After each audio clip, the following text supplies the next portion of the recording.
there's a guy named Neil who was mentioned in the court, works right up under Diddy, was organizing everything. Allegedly, they are saying that he is on video, film, tampering with witnesses, giving out addresses, offering money, bribing. The third day, Diddy's former chef Jordan, who is somebody that was a witness during this trial, who was about to testify against Diddy before the prosecution took back some of their witnesses who were testifying, literally claimed that Neil Dominique, a former assistant of Diddy, is the one that told Diddy that she was subpoenaed to the grand jury at the very...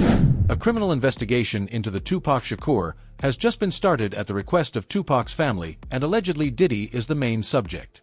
50 Cent's documentary Sean Diddy Combs The Reckoning is revealing secrets that no one could have expected, and 50 Cent is bringing proof that Diddy was involved in getting rid of Tupac and Biggie.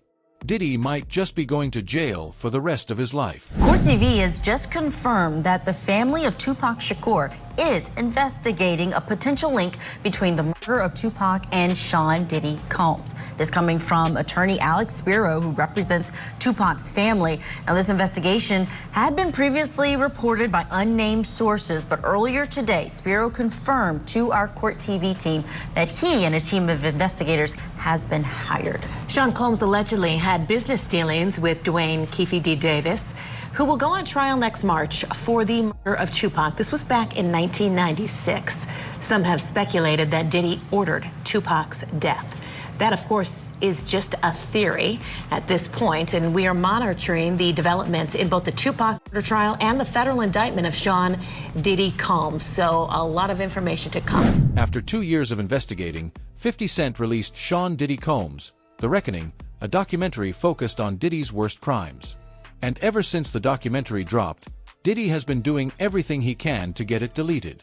This video shows never-before-seen footage of Diddy's crimes and proves that he really was involved in the 1996 murder of Tupac Shakur. I think my favorite thing about 50 Cent's Netflix Diddy documentary is how he built a timeline off of this information. And one of my favorite parts of this documentary is them really getting into the timeline of events when it comes to Tupac and Biggie. And it really gives us a lot of perspective from people that were close to the situation, and a lot of people allege in this documentary that they believe that Diddy was very jealous of Tupac. And they pretty much go through everything from the quad incident and Tupac believing that Puffy was behind it, like he said in the Vibe interview. And they lay out this whole timeline of the downfall happening perfectly, in my opinion. We are even hearing from Greg Kading, the detective that worked on Tupac and Biggie's case in this documentary. He is the investigator that did that proffer agreement with Keefe D way back in 2008, where Keefe D alleged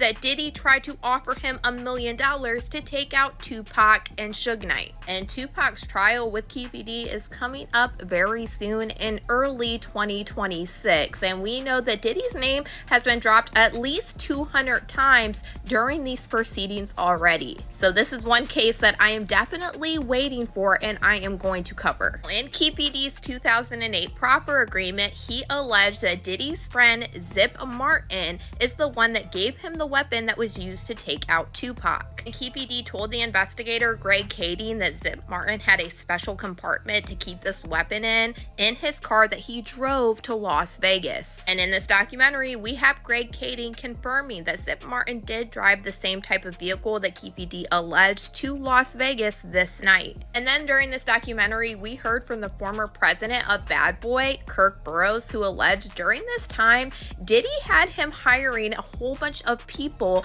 and getting cars to drive to Las Vegas. And he is now very curious into why Diddy wanted to do this. And he said in his opinion, he now believes that Diddy was behind taking out Tupac. On November 30th, 1994, Tupac was robbed and multiple times in the lobby of Quad Recording Studios in Manhattan as he arrived for a late-night practice. The official police report claimed that it was a robbery, but none of Pac's wealth was stolen.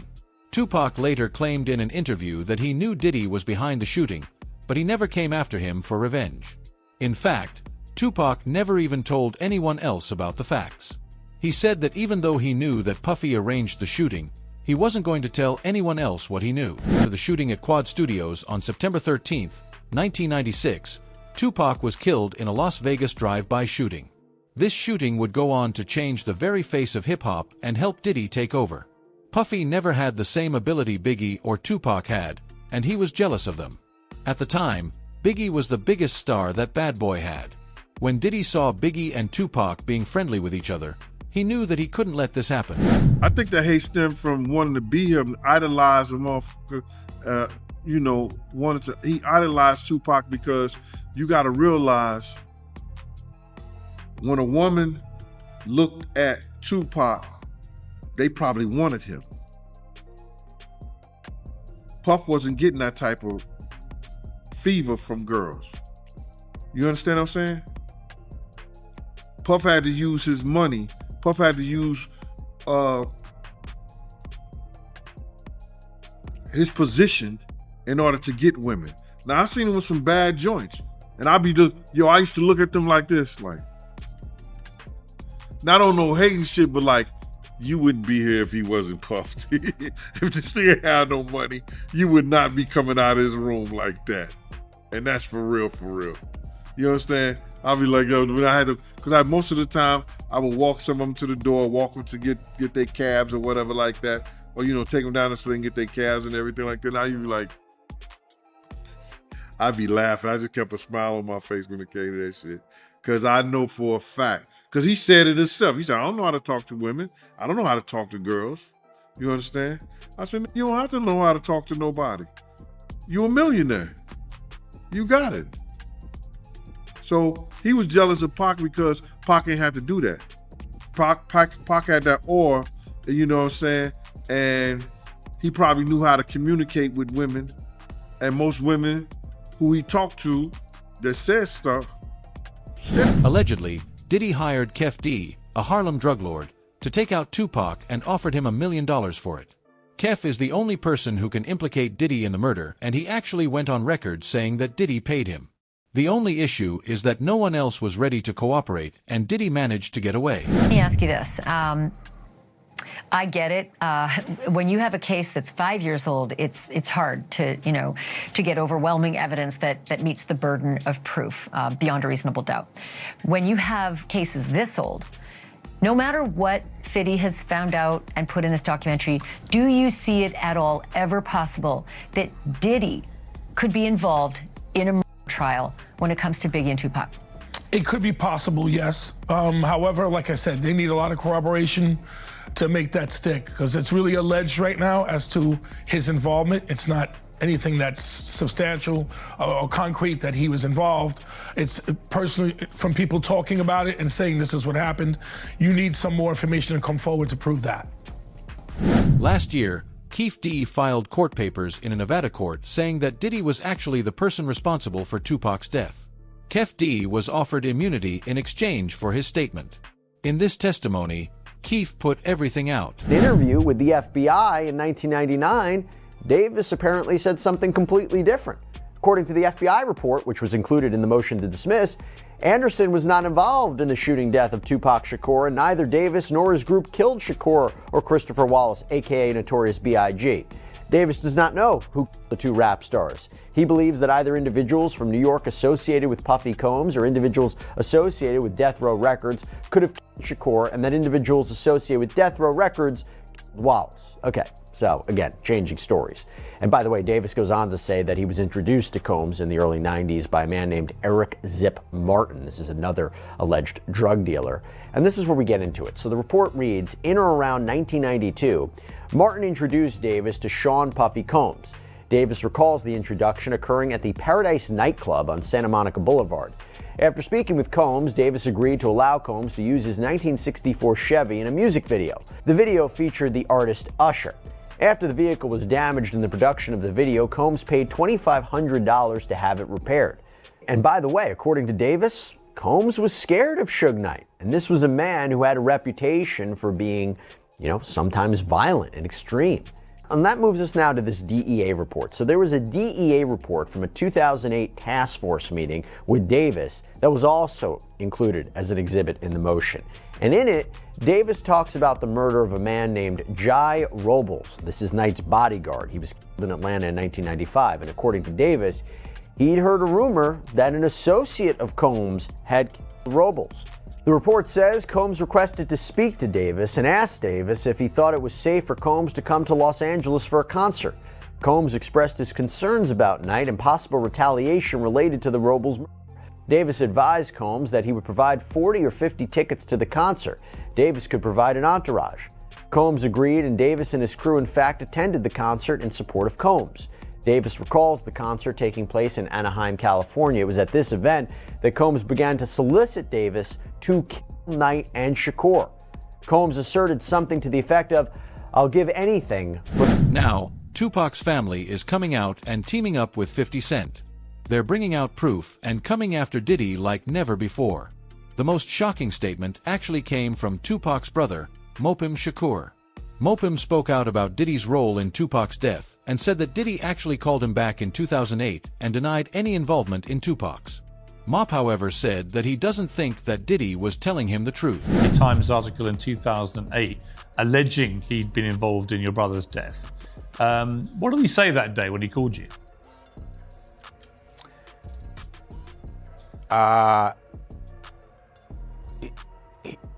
He was in town. He was in LA at the time. He was on the radio. He asked a local DJ that we all know, Big Boy, to reach out to me because he wanted to speak to me about something. This is a few years after Pac's murder, and you know, we all were familiar with all the rumors and stuff. I said, yeah, let me talk to him. So he called me, and you know, I had my guys with me, Thug Life guys, and we heard what he had to say. He basically said he ain't have nothing to do with my brother's. And I told him the truth is still yet to come out, so we're gonna see. Here we are 27, 28 years later. Looks like there's some doubt in that statement. So, thus, you know, along with all the other suspicions that people have, you know, it was time for it to be investigated. In a statement at the time, Diddy declared, "This story is a lie," the LA Times story. "Neither I nor the late Notorious had any knowledge of any attack on Tupac before, during, or after it happened." Do you think that was an honest statement? My opinion is that I don't believe it was a 100% honest statement. The worst part is possibly how Diddy used the hate against him to get rid of Biggie. Biggie and Tupac were friends, and Tupac knew that Biggie would never hurt him, but simply by being signed to Diddy, Biggie became a target. Biggie knew that people might come after him, and he was scared. After Tupac's death, Diddy forced Biggie to go to LA, even though Biggie was planned to go to London.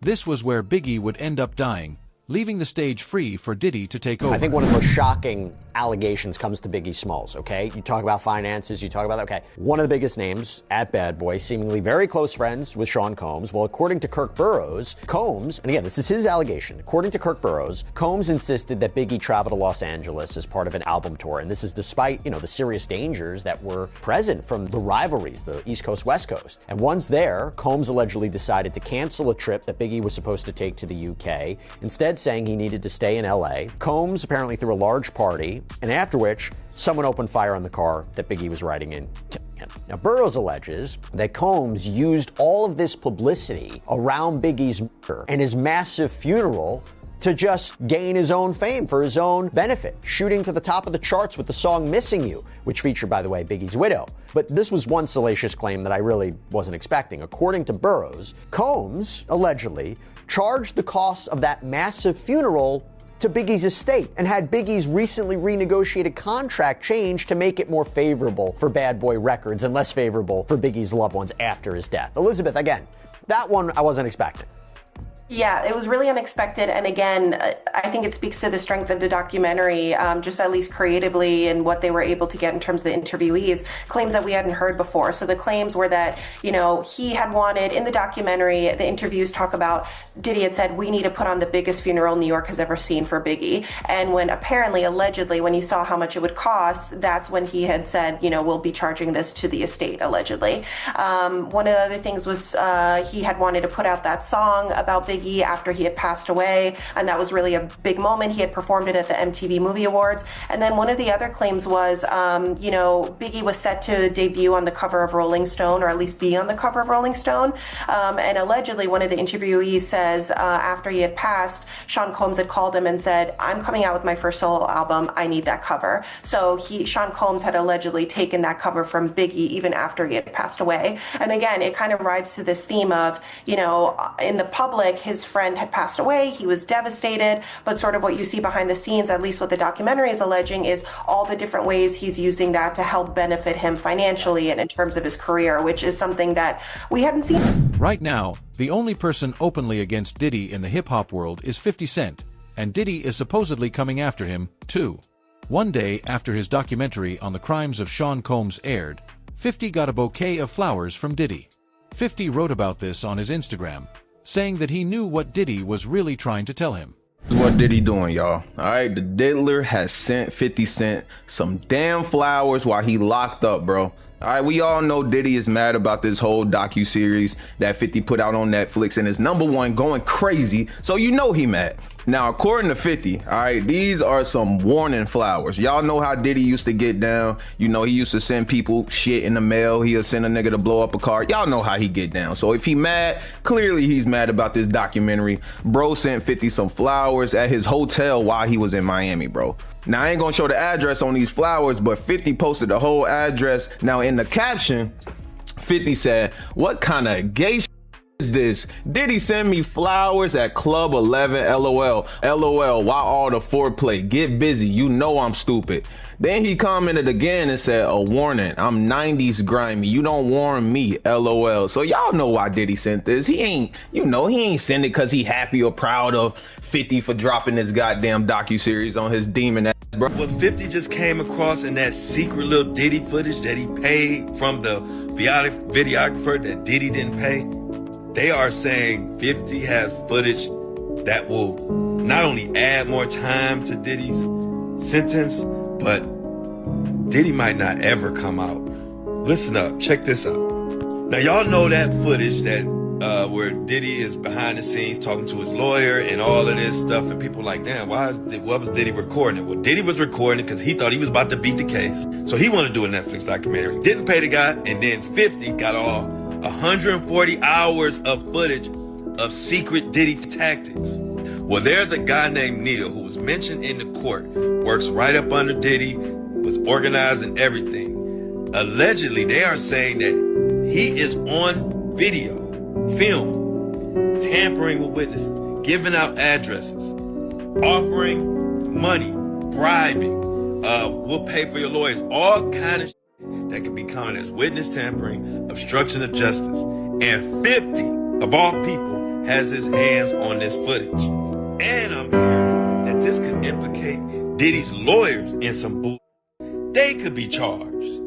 Shit is getting wild.